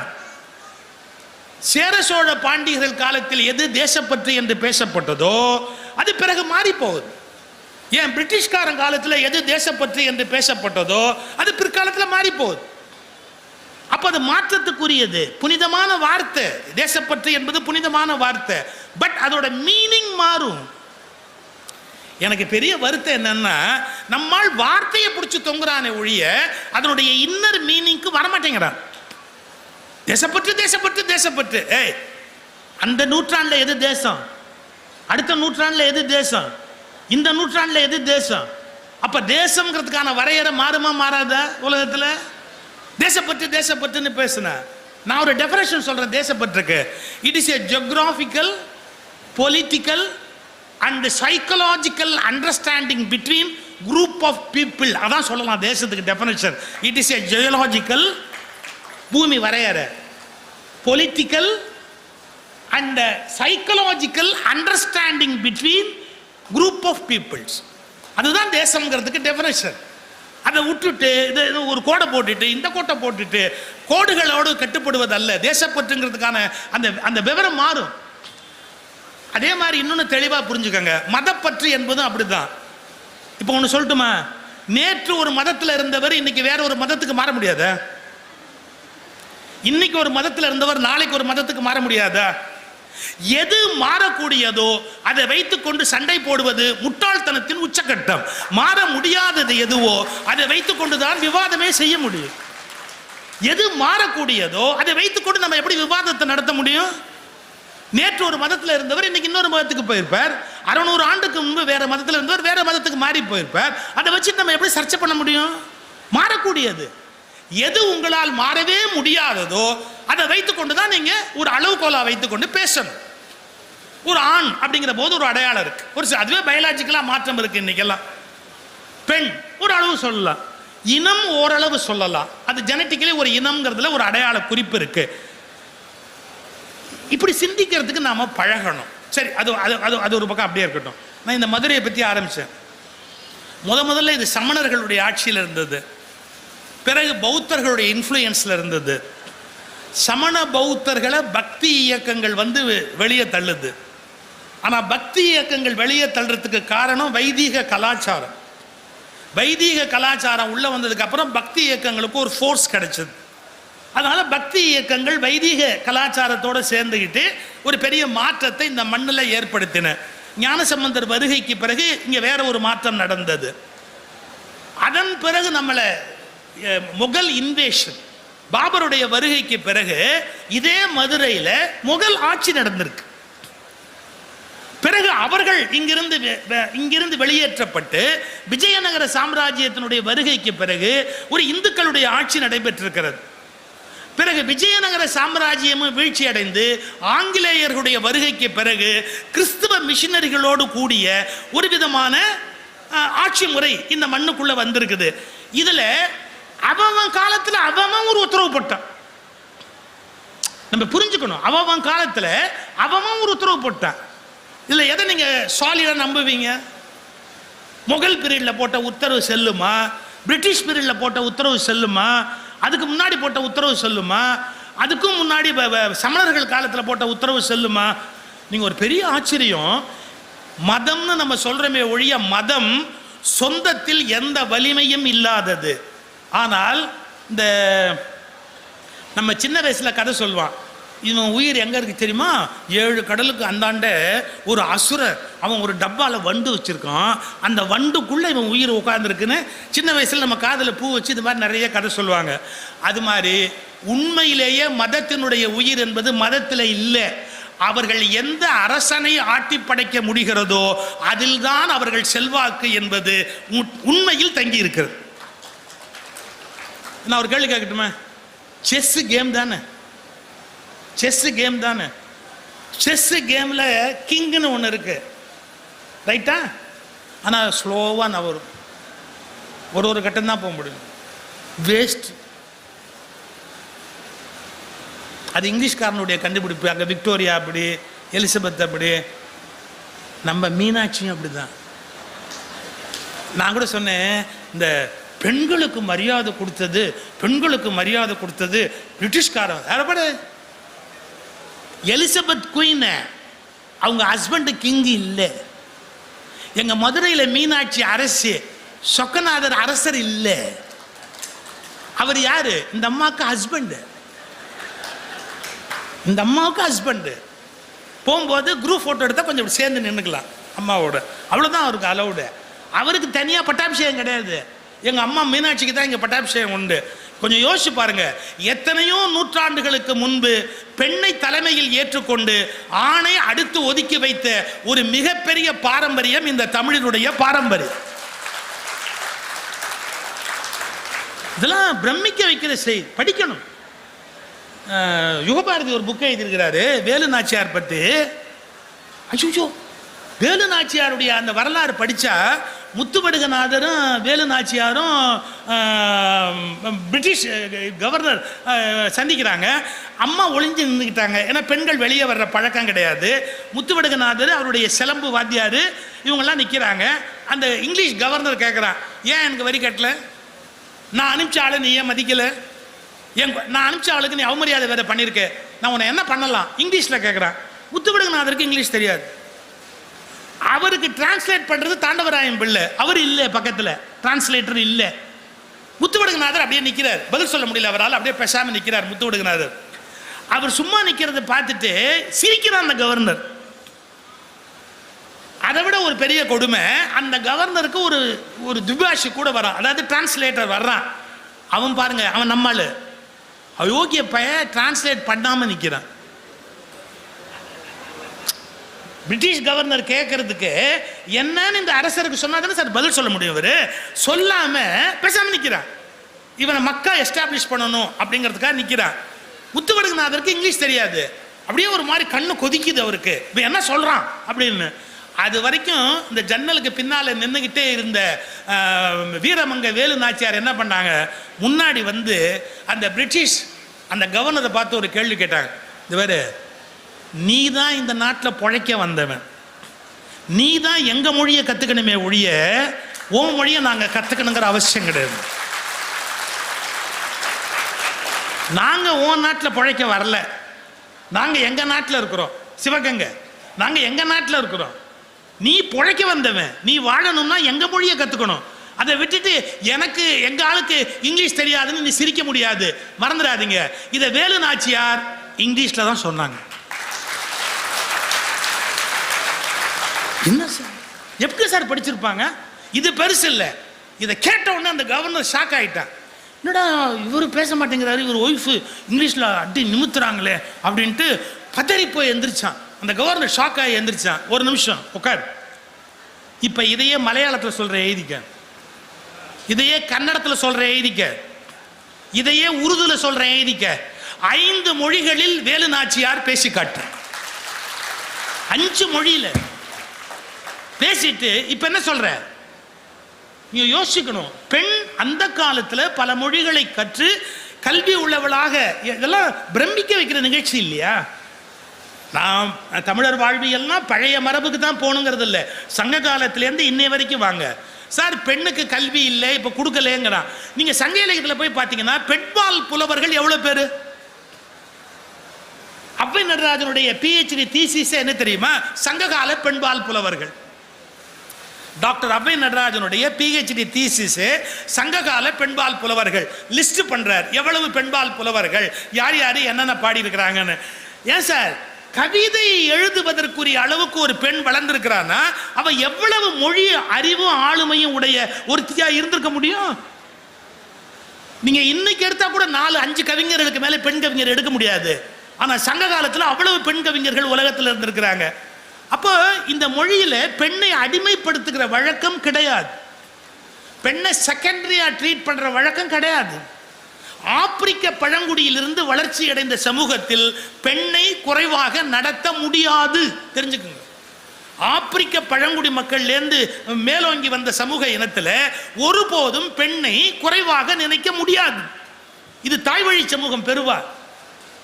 அப்ப நம்ம பெண்ணுக்கு உரிய மரியாதை கொடுத்திருக்கிறோம், அதன்படி நடக்க வேணுங்கிற வரன்முறை வைத்திருக்கிறோம். பெருவாரியா நம்முடைய காவல் தெய்வங்கள் முழுக்க பெண் தெய்வங்கள். அதுவும் தோப்பா எழுதுறாரு, தோப்பா ரொம்ப நுட்பமா ஒன்று எழுதுறாரு. காவல் தெய்வங்கள் எல்லாம் பெண் தெய்வமா இருக்கு 90%. அது கண்ணு இமைக்க முடியாதபடி பெருசா திறந்தே வச்சிருக்கோம். காவல் தெய்வம் கண்ணு மூடலாம, காவல்காரர் கண்ணமைக்கலாம. அதனால்தான் நம்முடைய எல்லா பெண் தெய்வங்களும் காவல் தெய்வங்களும் கண் இமைக்காது, 2 திரிசூலத்தோடு இருக்கும். ஏன்னா எதிரி வந்தா கொல்றதுக்கு வேண்டிய வலிமையான ஆயுதம். அதை விட ரொம்ப முக்கியமான விஷயம், யாரும் வருத்தப்படக்கூடாது, காவலுக்கு இருக்கிற பெண் தெய்வங்கள் வடக்கு நோக்கி இருக்கும். ஏன் வடக்கு நோக்கினா, ஆபத்து எப்போதுமே தமிழனுக்கு வடக்கேந்து தான் வரும் அப்படிங்கிறத இன்னைக்கு நேற்றுக்கு இல்லை, இன்னைக்கு நேற்றுக்கு இல்லை, ஆரம்பத்திலே எழுதி வச்சுட்டு. அதனால்தான் தமிழ்நாட்டில் இருக்கிற காவல் தெய்வங்கள் வடக்கு நோக்கிய. எந்த கோயிலுக்கு போனாலும் கொற்றவை சன்னதி எங்க இருக்குன்னு தெரியுங்களா? சிவனுடைய கோட்டத்தில் வடக்க தான் இருக்கணும். துர்க்கையினுடைய சன்னதி, கொற்றவையோட சன்னதி வடக்கு நோக்கி இருக்கணும். இதெல்லாம் ஒரு கணக்கு இருக்கு. ஏன்னா இந்த இனம் துன்பப்படுகிற போது அதற்கான ஒரு காவல் தெய்வத்தை உண்டு பண்ணி வைக்கிற போது அதன் விளைவு. சார் நாம வடக்க தலை வச்சு படுக்கிறது இல்லை அப்படிங்கிற கருத்துக்கு ஏன் வந்தோம் தெரியுங்களா? தமிழர்கள் பல காரணம் சொல்லுவாங்க. வடக்க காந்தம் இழுக்குது, அப்படியே சில பேர் இழுத்துட்டு விட்டா பரவாயில்ல, வடக்க காந்தம் இழுக்குது. நம்ம அதற்காக இல்லை, நாம வடக்க தலை வச்சு படுக்க மாட்டோம். ஏன்னா தெற்கு திசையில லெமூரியா நம்முடைய முன்னோர்கள் கடல்ல ஆழ்ந்த இடம். நம்முடைய நீத்தாரை நோக்கி கால்களை நீட்டி படக்கிற வழக்கம் தமிழனுக்கு கிடையாது. அதனால தெற்க கால் நீட்ட மாட்டோம், தெற்க கால் நீட்டி படுக்க மாட்டோம், தெற்க தலை வச்சோன்னா படுப்போம், தெற்க கால் நீட்டி படுக்க மாட்டோம். சில விஷயங்களை நம்ம புரிஞ்சுக்கணும், ஏன் இந்த மண்ணில் இப்படி ஏற்படுது அப்படிங்கிறத நம்ம புரிஞ்சுக்கணும். சொன்னா இது மாதிரி நிறைய சொல்லிக்கிட்டே போகலாம். இந்த மொழியை ஏன் நீங்க நேசிக்கணும், ஏன் காப்பாற்றணும், நான் ஒரு 2-3 விஷயம் சொல்றேன். மொழிங்கிறது, தமிழ் மொழிங்கிறது ஏன் சார் எழுத்துலேருந்து சொல் உருவாகுது. அது என்ன சார் மொழியை போய் ஏன் இப்படி தலைமையில் தூக்கி வச்சுக்கிட்டு தமிழை ஆடுறான்? அந்த அந்த அந்த ஒரு இந்த மொழி மாதிரி உலகத்தில் இல்லை, ஒரு மாதிரி இல்லை. இதுக்கு ஒருத்தர் ஒரு பதில் எழுதியிருக்கிறார். தமிழ் சூழல் மொழி அப்படிங்கிற கருத்தில் இருக்குமா? நன்றி. இதுதான் தாய்க்குலத்தினுடைய பரிவு. ஹார்ட் டாக்டர் கூட பாருங்க, தமிழ் சூழல் இயல் மொழின்னா என்ன? சூழல் இயல் ஒன்னொன்னுக்கும் தனித்தனியாக பேர் வச்சிருக்கோம். அந்த அந்த எழுத்தாளர் பேர் நக்கீரன் பேர். நம்ம அவர் இல்லை, நக்கீரன் கோபால் இல்லை, இன்னொருத்தர் நக்கீரன். அவர் தான் அந்த புத்தகம் எழுதியிருக்கிறார். என்ன நுட்பமாக யோசிக்கிறார் பாருங்க. இங்கிலீஷில் மவுஸ் டீர் அப்படின்னு ஒரு வார்த்தை இருக்கு. மவுஸ் டீர் ஆங்கிலத்தில் ஒரு விலங்கு, சின்ன விலங்குக்கு மவுஸ் டீர்னு பேர். இது அப்படியே தமிழில் மொழிபெயர்த்தவன் என்ன பண்ணிட்டான்? மவுஸ் டீரை எலிமான் அப்படின்னு மொழிபெயர்த்தான். தவறு. நீங்கள் அவசரப்பட்டு மட்டும் தமிழில் மொழிபெயர்க்கக்கூடாது. இப்போ கம்ப்யூட்டரில் கூட மவுஸ்ன்னு வச்சுருக்குறோம், எலினா மொழிபெயர்க்க முடியும் அதுக்கு? இல்லை சொடிக்கிங்கிறோம். நம்ம எத்தனை மாற்றி சொல்கிறோம். ஸ்கேன் வருடி அப்படிங்கிறோம் இல்லையா? நம்ம புதுசாக சொல்ல உருவாக்குவோம். பிற மொழிகள் ஆங்கிலத்தை அப்படியே வழிமொழிகிற போது புதிய சொற்களை பெற்றுக் கொடுக்கிற இளமை தமிழுக்கு உண்டு. இந்த வயிறு மலடி வயிறு இல்லை, அதில் புதுசு புதுசாக சொல் பிறக்கும். வருடி என்ன? ஸ்கேனிங்க்கு ஒரு அழகான வார்த்தையை நம்ம கண்டுபிடிக்கிறோம். சொடுக்குங்கள் அப்படிங்கிறோம், அந்த இணைப்பை சொடுக்குங்கள் அப்படிங்கிறோம். இருங்க, இதை எலிமான்னு ஏன் மொழிபெயர்க்கக்கூடாது அப்படின்னு கேட்டால், பழைய தமிழ் இலக்கியங்களை படித்து பார்த்தா அதுக்கு ஒரு பேர் வச்சுருக்கான். நீங்கள் இமேஜினே பண்ண முடியாது. அதுக்கு என்ன பேர் தெரியுங்களா? சருகு மான். சருகுன்னா என்ன? மெல்லி சேர்த்தனோண்டா இருக்கிறது. இந்த மானுக்கு அவன் மவுஸ் டீருங்கிறான், அதை இவன் என்ன சொல்கிறான்? சருகுமான் அப்படின்னு பெயர் வைக்கிறான். அதில் இன்னொரு பெரிய ஆச்சரியம், நாம் அதை மான் வகைன்னு இலக்கியம் தெரிஞ்சவன் சொல்லும் போது மலைவாழ் மக்கள் இருக்காங்க இல்லையா, அவங்க மொழி தமிழ் இல்லை, அவங்க வேற மொழி பேசுறவங்க. மலைவாழ் மக்கள், பழங்குடி மக்கள், மேற்கு தொடர்ச்சி மலையில் வாழ்கிற பழங்குடி மக்கள், அதுக்கு ஒரு பேர் வச்சிருக்கிறாங்க, கூரன் பன்றி. இப்பதான் நீங்க சிந்திக்கணும். நாம அதை எலிமான்னு மான் வகைன்னு நினைச்சிட்டோம். அப்புறம் சருகுமான்னு பேர் இருக்கிறத பெருமையா சொல்றோம். ஆனா அந்த அந்த விலங்கோடு காட்டுக்குள்ள வாழுகிற மக்கள் தான் அது மான் வகை இல்லை பன்றி வகைன்னு கண்டுபிடிச்சு கூரன் பன்றி அப்படின்னு அதுக்கு பேர் வைக்கிறான். இதுல எதுக்காக இந்த இடத்த சொல்றேன்னா, அந்த ஆசிரியர் எழுதுறாரு, அந்த மேற்கு தொடர்ச்சி மலையில் வாழுகிற பழங்குடி மக்களுடைய மொழிக்கு எழுத்து இல்லை, பேச்சு வழக்கு மட்டுமே இருக்கிறது. இந்த மொழிகள் அழிந்தால் என்ன என்று பல பேர் அலட்சியமாக பேசுகிறார்கள். நன்றாக புரிந்து கொள்ளுங்கள், ஒரு மொழியின் அழிவு என்பது எழுத்துக்களின் அழிவு அல்ல, அங்கு கண்டுபிடிக்கப்பட்ட உண்மைகளின் அழிவு. சார் அது பன்றின்னு கண்டுபிடிச்சிருக்கான் சார் அவன், இதை மான்னு நம்ம சொல்லிக்கிட்டு இருக்கிறோம், அது பன்றி வகை அப்படிங்கிறான். சரி, உங்களுக்கு யானையினுடைய அந்த துதிக்கைன்னு சொல்லியிருக்காங்கல்ல, துதிக்கைக்கு என்ன விளக்கம் சொல்லி கொடுத்துருக்காங்க? யானையோட தும்பிச்சாங்கைங்கிறான் சில பேர், துதிக்கை அப்படின்னு. நாம் இன்னும் ஒருபடி மேலே போயிட்டோம், யார் வந்தாலும் குட் மார்னிங் போடுது, விஐபி வந்தால் பெருசாக குட் மார்னிங் போட்டு 4 நாள் வாங்கிச்சு. எனக்கு தெரிஞ்சு சார், ஒரு விலங்கு அவமானப்படுத்துறதுக்கு இதை விட வேற சிறந்த வழி இருக்க முடியாது. கேவலம் ஒரு ரூபா 2 ரூபாய்க்கு குட் மார்னிங் போடுற வேலைக்காக யானை படைக்கப்பட்டது.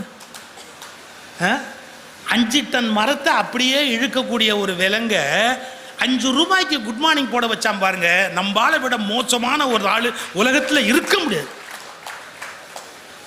எனக்கு ரொம்ப சந்தோஷமான செய்தி, இனிமே கோயில்களில் கூட யானை வானான்னு சுப்ரீம் கோர்ட்டில் ஆர்டர் போட்டாங்க. இருக்கிற வரைக்கும் வச்சுக்கோங்க, இனிமேல் புதுசாக உள்ளே கொண்டாடாதீங்கட்டாங்க. தவறு சார் அது. நம்ம மற்றவங்களை பற்றி கவலைப்படுறதே இல்லை. 3 விஷயம் யானையோட இயல்பு உங்களுக்கு தெரியுமா? 18 மணி நேரம் சாப்பிடணும், 18 மணி நேரம் சாப்பிடணும் யானை. அதை விட ரொம்ப முக்கியம், 18 மணி நேரம் நடந்துக்கிட்டே இருக்கணும். அது மேற்கு தொடர்ச்சி மலையில், கேரளாவுக்கு அந்தாண்ட மேற்கு தொடர்ச்சி மலையில் புறப்பட்டா மைசூர் வரைக்கும் போகும், திரும்பி அங்கேருந்து இது வரைக்கும் வரும். அப்படிப்பட்ட ஒரு வாழ்க்கை முறை உடையது. அதை சர்க்கஸ்னு சொல்லுங்க, கோயில்னு சொல்லுங்க, எதை சொல்லி நீங்க விலங்கு போட்டு கட்டி வச்சிங்களே, இந்த பாவத்தை 7 தலைமுறையிலும் யாராலும் தொலைக்க முடியாது. எழுதி வச்சு, யானை சுதந்திரமா இருக்கிறதுக்கு பிறந்த விலங்கு, அது நடக்கிறதுக்கு பிறந்த விலங்கு, அதை கூட கட்டி வச்சுக்கிறது, குட் மார்னிங் போட வைக்கிறதா தப்பு. அதெல்லாம் பாவத்தில் பெரிய பாவம். அதை விட அதோட மேட்டிங் சீசன் இருக்கு இல்லையா, அது இணையும், அது டிசைட் பண்ணணும், அது டிசைட் பண்ணணும். அந்த காலத்துக்கு ஏற்ற போது அது இணையணும். நம்ம படுபாவிங்க அதை பிரித்து கொண்டாந்து இங்கே வச்சு, இந்த நாம் பண்ணுற பாவம் இருக்கு. யானைக்கு மட்டும் பேசக்கூடிய சக்தி இருந்ததுன்னு வச்சுங்க, சுப்ரீம் கோர்ட்டில் போய் நின்று நம்மளெல்லாம் உண்டு இல்லைன்னு ஆக்கிடும். நல்ல வேளை கடைசியாக ஜட்ஜஸ் பார்த்து இனிமேல் இந்த மாதிரி இம்சை பண்ணாதீங்க, யானைகளெல்லாம் கொண்டாந்து இப்படிலாம் பண்ணி கொடுமைப்படுத்தாதீங்கன்னு ஆர்டர் போட்டாங்க. அது அப்படியே இருக்கட்டும். யானையோட கைக்கு நீங்கள் என்ன சொல்கிறீங்க? துதிக்கை அப்படின்னு ஒரு சொல் இருக்கு. நம்ம ஒரு இன்டர்பிரேஷன் கொடுத்துருக்கோம், துதிப்பதற்காகவே அந்த கை இருப்பதால் அது துதிக்கை. அடுத்தவனை கும்பிட்டே வாழ வேண்டியது நம்ம தலையை எழுத்துப்பா.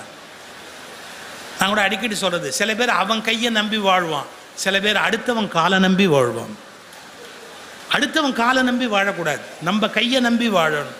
யானை துதிக்கை எவ்வளோ பலமானது, துதிக்கையால் ஒரு ஊசியை எடுக்கும், 1.5 டன் மரத்தை எடுக்கும். ஊசியை எடுக்கக்கூடியதால யாராலையும் அவ்வளோ பெரிய மரத்தை எடுக்க முடியாது, மரத்தை எடுக்கக்கூடிய விஷயத்தால் ஊசி எடுக்க முடியாது. யானைக்கு மட்டும் அந்த ஸ்பெஷல் குவாலிட்டி உண்டு. இப்போ சொல்லட்டுமா, அந்த யானையினுடைய கைக்கு என்ன பேர்னா தும்பிக்கைன்னு ஒரு பேர் இருக்குல்ல, தூம்பு ப்ளஸ் கை, தூம்புக்கை அப்படி வந்தது தமிழில். ஏன் அதுக்கு தூம்புக்கை அப்படின்னு பேருனா, சார் நிகண்டுகளில் என்ன குறிப்பிடுறான்னா, இந்த யானையோட துதிக்கை இருக்குல்ல, அது ஒரு டைப் ஆஃப் ஜவ்வு அதில் அமைக்கப்பட்டது. அது வேணுங்கிற அளவு சுருங்கிக்கும், தண்ணி அப்படியே உறிஞ்சும், திரும்பி அப்படியே ஃபவுண்டன் மாதிரி பீச்சி அடிக்கும். அது சில சவ்வு வகைகளால் ஆனது. அதுக்கு தமிழில் என்ன பேர்னா தூம்புன்னு பேர். தூம்புகளின் மூலம் அமைக்கப்பட்ட கை என்பதாலே தூம்புக்கை என்றாயி அது தும்பிக்கை என்று ஆனது. அதனுடைய அந்த அந்த கையினுடைய தன்மை சில ஜவ்வுக்களால் ஆனது அப்படிங்கிற சூழல் இயலை அதனுடைய உறுப்பில் எழுதி வைத்த ஒரு செயல். இன்னொன்று, ஒரு மொழிக்குன்னு ஒரு பண்பாடு இருக்கு, ஒரு இனத்துக்குன்னு ஒரு பண்பாடு இருக்கு, ஒரு வாழ்க்கை முறை இருக்கு. நம்ம வீடுகளில் தத்தெடுத்து பிள்ளைகளை வளர்க்குற போது சில பேர் சொல்லுவாங்க, வீட்டில் பிள்ளைய சீண்டும் போது சொல்லுவாங்க, ஏம்மா என்னை எப்போ பெத்த, இல்லை என்னை ஏன் பெத்த, அதான் ரொம்ப பிள்ளைங்க இப்போ கேட்குற கேள்வி, என்னை ஏன் பெத்த அப்படின்னு கேட்கும். அது ஏதாவது ஒன்று வாங்கி கொடுன்னு கேட்கும், வாங்கி தர மாட்டேன்னா ஏன் என்னை பெத்த அப்படின்னு ஒரு கேள்வி கேட்கும். உடனே அம்மாலாம் விளையாடுவாங்க, அப்பாலாம் விளையாடுவாங்க, நான் ஒன்று பெக்கலை, தவுட்டுக்கு வாங்கினேன், தவுட்டுக்கு தான் ஒன்று வாங்கினேன். இதை வச்சு பரமசிவம் ஒரு கட்டுரை எழுதுறாரு, ஐயா ஏன் தவுடுன்னு ஒன்று கண்டுபிடிச்சா, தவுட்டுக்கு வாங்குறதுன்னு ஒரு தத்து எடுக்கிறவங்க அந்த காலத்தில் ஒரு பிடி தவுட்டை கொடுத்துட்டு அந்த குழந்தைய வாங்கிக்குவாங்க. ரெண்டு விஷயம் இருக்கு. கான்ட்ராக்ட் சேல் என்டர் பண்ணுற போது விலை கொடுத்து ஒன்றை வாங்கிட்டா அதை திருப்பி அவன் கேட்க முடியாது. இப்போ நீங்கள் எனக்கு ஒரு பொருளை ஃப்ரீயாக கொடுக்குறீங்கன்னு வச்சுங்க, திருப்பி நீங்கள் நான் தான் அன்றைக்கி சும்மா தானே கொடுத்த கொண்டா அப்படின்னு கேட்கலாம். ஆனால் உங்ககிட்டேருந்து நீங்கள் ஒரு விலை எங்கிட்டேருந்து வாங்கிட்டீங்கன்னா நீங்கள் எங்கிட்டேருந்து வாங்க முடியாது. லீகல் ரைட்டு எனக்கு வந்துடுது ஆச்சுங்களா. அப்போ ஏதாவது ஒரு விலை கொடுக்கணும். ஆனால் இப்போ யோசிச்சு பாருங்க, ஒரு குழந்தைக்கு 50 ரூபா 100 ரூபான்னு பணத்தை கொடுத்து வாங்கிட்டா அந்த பெற்றவங்களுக்கு என்ன மரியாதை இருக்கு? மனுஷனாயாவன் பிள்ளைய பற்றி 500 ரூபாய்க்கு வித்துட்டான், பிள்ளைய பற்றி 5 லட்சத்துக்கு வித்துட்டான், உலகம் பழிக்கும். என்ன அர்த்தம்னா, வாங்குகிறவன் உரிமையையும் கெடுக்காமல் தருகிறவன் பெருமையையும் கெடுக்காமல் தவுட்டுக்கு வாங்கிக்கிறது. ஏன்னா தர்றவன் தவுடு ஒரு பெரிய விஷயமா, விலை கிடையாது, ஆனால் வாங்குறவனுக்கு உரிமை வந்துடுது. இதனால தான் தவுட்டுக்கு கொடுக்குற பழக்கம். இது ஒரு சின்ன பழக்கம், இந்த மண்ணுக்குள்ளே இருக்கிற ஒரு வாழ்வியல் கல்ச்சர். தவுட்டுக்கு வாங்கினேன், உண்மை தவுட்டுக்கு தான் வாங்குவாங்க. நான் ஒன்று ஆரம்பித்தேன், நடுவில் நிறுத்திட்டேன், எங்கேயோ வேறு இடத்துக்கு போயிட்டேன். செஸ் பற்றி சொன்னேன், இப்போ மறுபடியும் அதுக்கே வரேன். செஸ் ஆட்டம் இங்கே வந்ததுக்கு எப்படி வந்தது, எதுலேருந்து வந்தது அப்படின்னு. ரொம்ப ஆரம்ப காலத்தில் நாம் வேட்டை சமூகம், காட்டில் வேட்டையாடி என்ன விலங்கு கிடைக்குதோ அதை சாப்பிடும். நீங்கள் எப்போவாவது வாய்ப்பு இருந்தால் அனிமல் பிளானட் பாருங்கள், யூடியூப்பில் போய் விலங்குகளுடைய வாழ்க்கையை பாருங்கள், பரிதாபமாக இருக்கும். காலையில் எந்திரிச்ச உடனே அது உணவு தேடி தான் வெளியே போகணும். ரெண்டே விஷயம், ஒன்று அது எதுக்காவது உணவாயிடணும், இல்லை ஏதோ ஒன்று அதுக்கு உணவாயிடணும். இதை தவிர வாழ்க்கையே கிடையாது. காலைல ஏஞ்சதுலேருந்து இத்தினோண்டு உயிர்லேருந்து அது எவ்வளோ பெரிய உயிராக இருந்தாலும் உணவு தேடி புறப்படும். ஒன்று அது உணவாயிடும், இல்லாட்டி இன்னொன்று தின்னுபிட்டு வந்து படுத்துக்கும் ஆச்சுங்களா. இந்த விலங்கு வேட்டை ஆடி நம்ம முன்னோர்கள் வாழ்ந்தாங்க, ரொம்ப பழைய வழக்கம். இந்த வேட்டை சமூகத்தில் நம்ம பொழுது போகாமல் உட்காந்துருக்கிற போது ஒரு விளையாட்டு விளையாடணுங்கிற போது என்ன மாதிரி விளையாடலான்னு யோசிக்கிறோம். அப்போ நம்ம என்ன பண்ணுறோம், ஆடு, புல்லுக்கட்டு, புலி, இதை வச்சு ஒரு விளையாட்டு விளையாட ஆரம்பிக்கிறோம். ஏன்னா ஆடுகளை நம்ம காப்பாற்றி ஆகணும். பிறகு புலி வந்து அதை தின்னுடும். ஆடுகளை காப்பாற்றுறதுக்கு புல்லையும் காப்பாற்றி ஆகணும். நம்ம கொடுக்குற நேரத்தில் அது கரெக்டாக சாப்பிடணும். நாம் அதை விளையாடுவோம். இப்படி ஒரு முக்கோணம் போட்டு, இப்படி ஒரு முக்கோணம் போட்டு, இந்த ஆடு புலி ஆட்டம் அப்படின்னு சொல்லி நம்ம ஒன்று விளையாடுவோம். என்ன ரிசர்ச்சில் சொல்கிறான், வேட்டை சமூகமாக இருந்தபோது உண்டான ஆடுபுலி ஆட்டம் தான் பிற்காலத்தில் சதுரங்கமாக மாறியது. ஏன்னா வேட்டை சமூகத்தில் இந்த விளையாட்டு அது செஸ்ஸாக மாறுது. எப்போ ராஜா குடிப்படை அவருக்கு எல்லாம் உண்டாயிடுச்சு இல்லையா, அப்போ ஆடுபுலி ஆட்டம் என்பது இன்னும் நவீனமயப்படுத்தப்படுகிறது. அப்போ உண்டாகக்கூடியது சதுரங்கம். சரி, சதுரங்கத்துக்கு தமிழில் ஏதாவது பேர் இருக்குதா அப்படின்னு கேட்டால் இருக்கு. வைணவ பக்தி இலக்கியங்கள்ல இருக்கு. என்ன, ஆனைக்கொப்புன்னு பேர். எப்படி, ஆனைக்கொப்பு. அதுக்கு ஆனைக்கொப்புன்னு பேர் சதுரங்கத்துக்கு. தந்தத்தில் வச்சு தான் விளையாடுவாங்க அரசர்கள். ஆனையோட கொம்புலேருந்து செய்யப்படுவதால அதுக்கு பேர் ஆனைக்கொப்புன்னு சதுரங்கத்துக்கு பேர் வச்சாங்க. இப்போ நான் அந்த பழைய விஷயம் நினைவு வந்துருச்சு சொல்கிறேன். சார் அதில் யார் இருக்கா, ராஜா இருக்கார் கரெக்டா, ராணி இருக்காங்க கரெக்டா. ராணி ரொம்ப ஃபாஸ்ட்டாக போவாங்க வருவாங்க, எப்படி வேணாலும் எல்லா டைரக்ஷன்லையும் போவாங்க. வந்துச்சா. மூணாவதாக யார் வச்சுருக்கிறேன் செஸ்ஸில், ஆர்ச்சி பிஷப். பிஷப் மூணாவது தான். அப்போ நீங்கள் என்ன புரிஞ்சுக்கணும், மதகுரு இல்லாமல் அரசியல் இல்லை என்பதை என்றோ விளையாட்டில் குறித்து வைத்து விட்டார். சார் தளபதி இருக்க வேண்டியதுதான், அதாவது யாரு அந்த போர்படை தளபதியும் இருக்க வேண்டியதுதான். சாமியாருக்காங்க என்ன வேலை? சாமியாருங்க பண்ற அரசியல் உலகத்தில் வேற எவனுமே பண்ண முடியாது.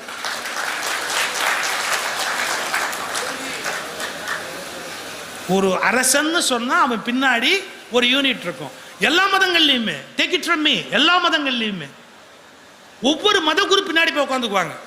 ஸ்ட்ரைட்டா பவருக்கு வர மாட்டாங்க. எவன் பவருக்கு வந்தாலும் அவங்க ஆட்டி வைப்பாங்க. ஏன்னா ஒரு பயம் இருக்கும். பாரு, உன் ஆயுசு வளரணும்னா அதுக்கு ஒரு யாகம் பண்ணணும், பண்ணுங்க, கண்ட்ரோல் வந்தாச்சு. உனக்கு 3வது மனைவி கல்யாணம் பண்ணா ஆட்சி நீளும், கணக்கு. நீ சில பேர் 2ஆம் கல்யாணம் 3ஆம் கல்யாணம் எல்லாம் பண்ணாங்கல்ல, காரணமே மனைவி ஜாதகத்தை பார்த்துட்டு தான். அவளுக்கு மகாராணி யோகம் இருக்குதான், அதனால அவள் அது கண்டிப்பாக ஜெயிச்சு வரத்துக்கு வாய்ப்பு இருக்கிறதால இவர் எலெக்ஷனில் ஜெயிச்சு பவருக்கு வந்துடுவார்னு. இதே மாதிரி கணக்கு பார்த்து கல்யாணம் பண்ணவங்களாம் இருக்காங்க, ஜாதகத்தை பார்த்து கல்யாணம் பண்ணவங்களாம் இருக்கிறாங்க உலகத்தில். சரி, அதை அப்படியே விட்டுருங்க, நம்ம போனால் அது வேற எங்கேயா போயிடும். நான் சொல்ல வந்த செய்தி இவ்வளவு தான்.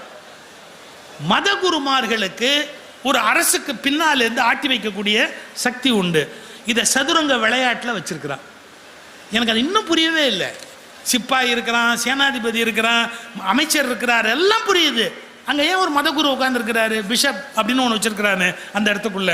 அப்போ எந்த அரசியலும் ஒரு மதகுருவினுடைய அந்த கட்டுப்பாட்டுக்கு கீழே வருகிறது என்பதை விளக்கக்கூடிய ஒரு விளையாட்டு அது. அது அப்படியே இருக்கட்டும். இப்போ நம்ம பழைய விஷயங்களுக்கு போகும்போது நான் ஒரு 2 செய்தி, ஏன்னா நான் சொல்கிற சில செய்தி நான் வெளியில் சொன்ன பல செய்திகளை பல பேர் குறை சொன்னாங்க. அவங்களுக்கு நான் புரிய வைக்கிறதுக்காக இப்போ சொல்கிறேன். முருக வழிபாடு, சுப்பிரமணியர் வழிபாடு, இது இணைந்த வழிபாடுன்னு நான் ஒரு தடவை பேசினேன். இவர் விவரம் இல்லாமல் பேசுகிறாரு, விவரம் இல்லாமல் பேசுகிறார். மன்னிச்சுக்கங்க, 400 புஸ்தகம் படிக்காமல் நாங்கள் பேச மாட்டோம். 400 புஸ்தகம் படிக்காமல் நாங்கள் பேச மாட்டோம். நான் வானமாமலை முருக ஸ்கந்த இணைப்புன்னு ஒரு புஸ்தகமே எழுதியிருக்கிறது. நான் வானமாமலை அதுக்குரிய சான்றுகளை எல்லாம் போட்டு புஸ்தகமே எழுதியிருக்கார். ஹிஸ்டரி ஆஃப் தமிழ்ஸ் அப்படின்னு ஒரு புக் இருக்கு, சீனிவாச ஐயங்கார் எழுதினது, 1906. அவர் ஹிஸ்டரி ப்ரொஃபஸர். அவர் சீனிவாச ஐயங்கார், மறந்துடாதீங்க. அவர் எழுதுகிற போது இந்த கருத்தை எழுதுறார். இப்போ அவருடைய வார்த்தையிலேருந்து நான் முருக வழிபாடு பற்றிய ஒரு 2 செய்தியை அவங்க முன்னாடி படக்கிறேன். சங்க காலத்தின் கடைசி பகுதியிலேயே, எப்படிங்க, சங்க காலத்தின் கடைசி பகுதியிலேயே தமிழருடைய தனி தமிழ் தெய்வமான முருகனை, எப்படி தனித்தமிழ் தெய்வமான முருகனை வட ஆரிய தெய்வமாகிய கார்த்திகேயனோடு ஒப்புமை உடைய தெய்வமாக போற்றும் வழக்கம் உண்டாயிற்று. சிவனுடைய மகனாக 6 முகமும் 12 கையும் உடைய குகனாக தேவ சேனாதிபதியாக தமிழ்கடவுளான முருகன் கருதப்பட்டான். திருமுருகாற்றுப்படை என்னும் பாடலில்தான் ஆரிய கடவுளான சுப்பிரமணியனோடு தொடர்பு படுத்தி முருகன் சுட்டப்படுகிறான். வானோர் தானை தலைவன், அந்தணர் வெறுக்கை, மங்கையர் கணவன், அறுவர் பயந்த ஆரமர் செல்வன் என்று 6முக கடவுள் பிறப்பு பற்றிய செய்தியை நக்கீரர் குறிப்பிடுகிறார். இதையே சிற்சில மாற்றங்களோடு கார்த்திகேயனின் பிறப்பை பற்றிய வரலாற்றை காலத்தால் மிகவும் பிற்பட்ட பரிபாடலிலும் சேர்த்து பேசப்படுகிறது. இது 2 நம்ம சொல்லும் போது என்ன கோவப்படுறாங்க, 2 வழிபாடு இணைஞ்சதுன்னு சொன்னா சொல்லாத மூடுவாய சொல்லாத. வரலாறு சரியா தெரிஞ்சாதான் நம்ம புரிஞ்சுக்க முடியும். இது 2 இணைந்த வழிபாடு.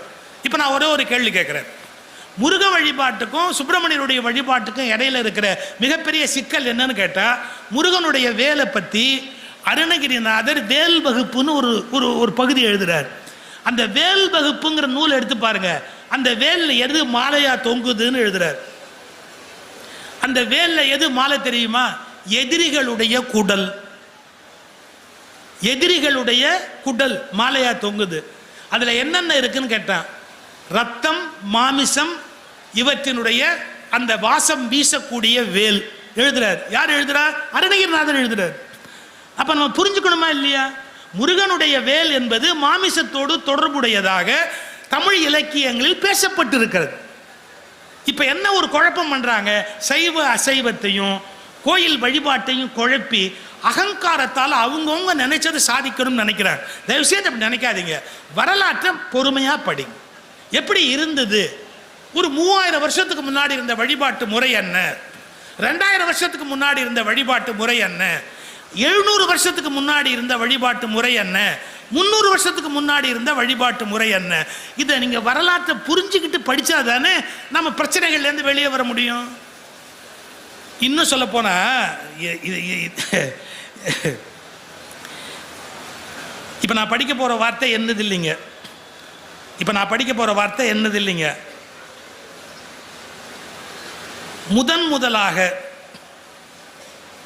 முதன் முதலாக ஆரியமயமாக்கப்பட்ட முருகனின் திருக்கோயிலில், இந்த வார்த்தை அப்புறம் யாருதுன்னு சொல்றேன், முதலாக ஆரியமயமாக்கப்பட்ட முருகனின் திருக்கோயிலில் திருநெல்வேலி மாவட்டத்தில் உள்ள திருச்செந்தூர் தான் முதல் திருக்கோயில்.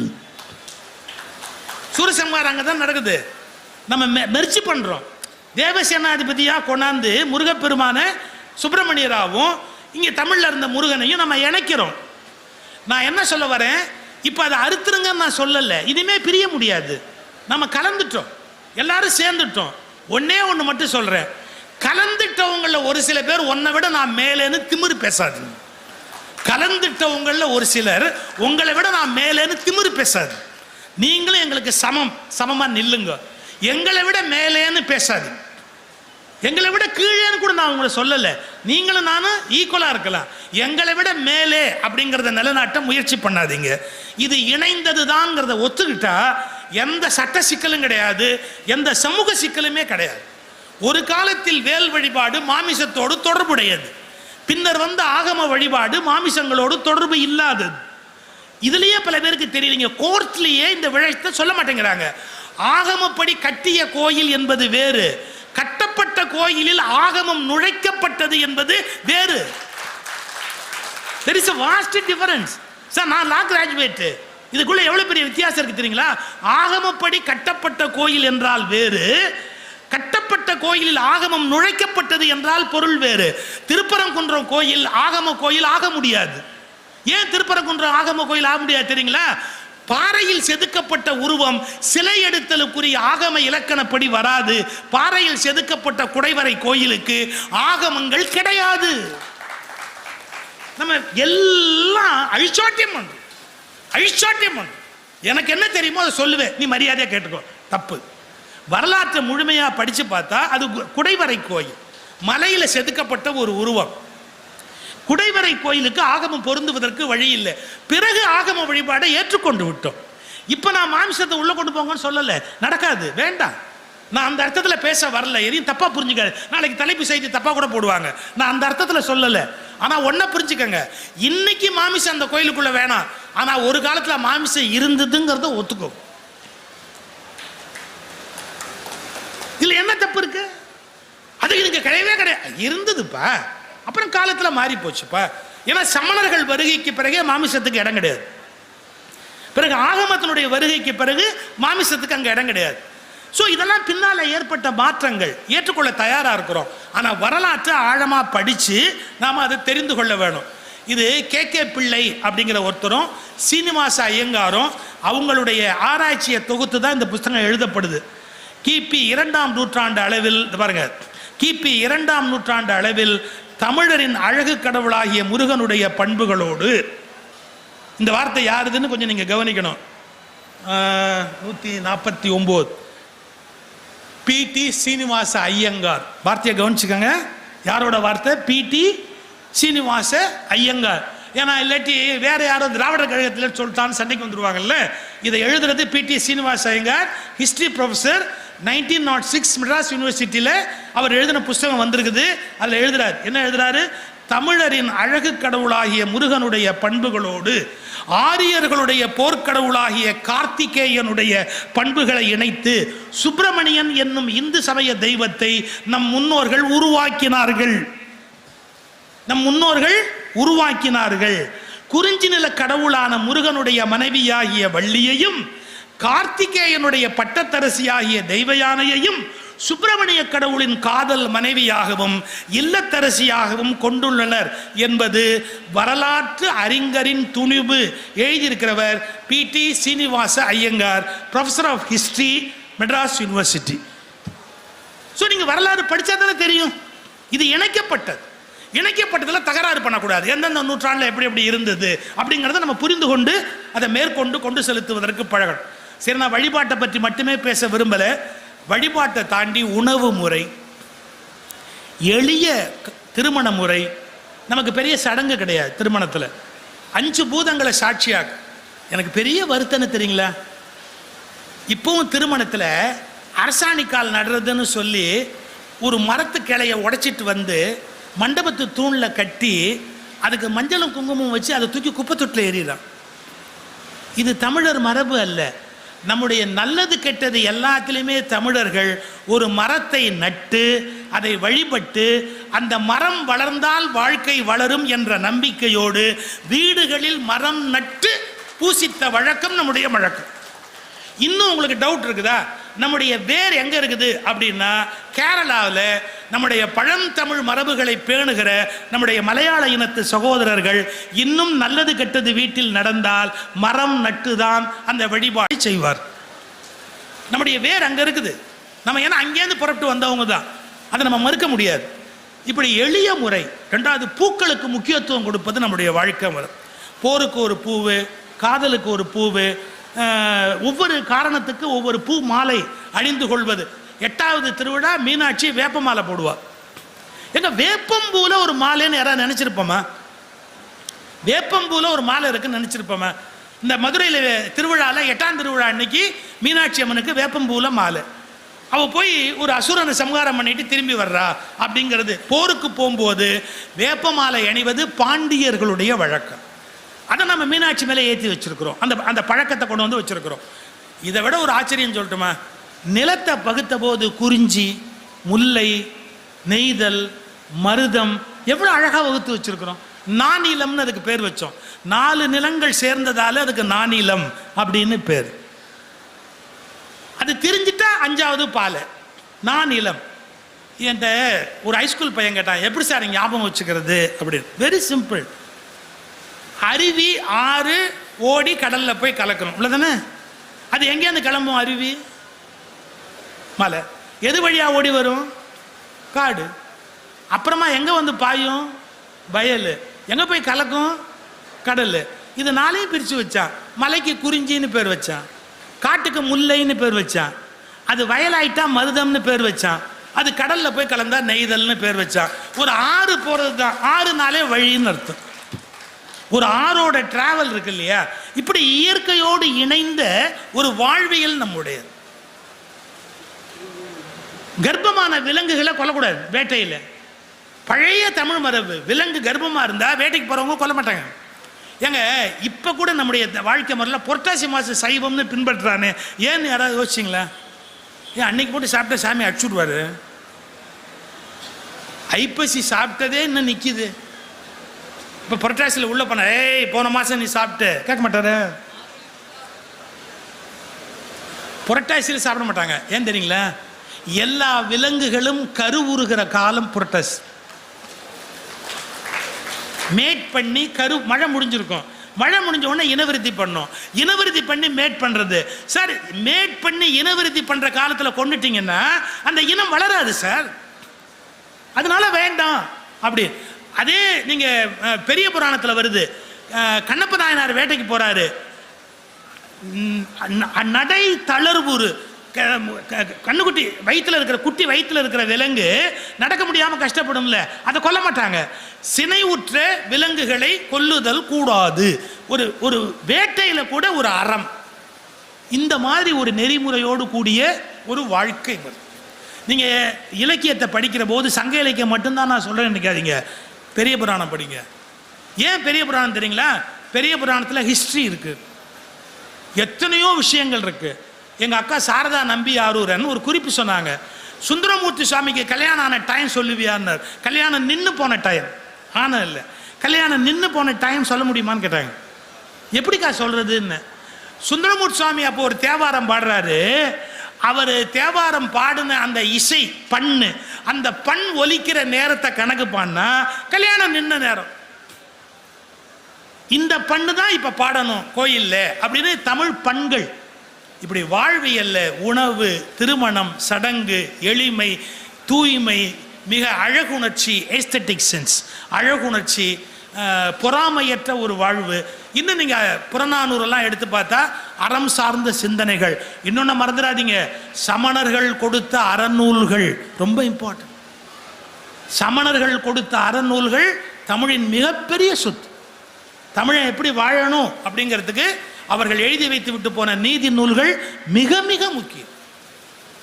இதெல்லாம் எடுத்து படித்தா உலகத்தின் ஒப்பற்ற பெருமைக்குரிய ஒரு இனமாக ஒளி வீசி கொண்டிருந்த தனித்த ஒரு இனம் தமிழ் இனம். அவர்களது வாழ்வியல் புத்தகங்கள் மூலம் தேடுகிற போது நமக்கு ஒரு புத்துணர்ச்சி தரக்கூடிய ஒன்று. இதை நீங்கள் எல்லாம் தனித்தனியாகவும் படிக்கலாம். இந்த ஒன்றே ஒன்று தமிழ்நாட்டு வரலாற்று குழு, தமிழ்நாட்டு வரலாறு, சங்ககாலம் வாழ்வியல், அதில் அவ்வளவு அழகாக கட்டிடக்கலை, சிற்பக்கலை, ஓவியக்கலை எல்லாத்த பற்றிய குறிப்பும் இதில் இருக்குது. இவற்றை படிப்பதற்கு முயற்சி பண்ணணும். இந்த புத்தக கண்காட்சி திருவிழா பயனுடையதாக மக்கள் வாழ்வில் ஒரு பெருமாற்றத்தை உண்டு பண்ண வேண்டும் என்று அன்போடு வேண்டி விடைபெறுகிறேன். நன்றி.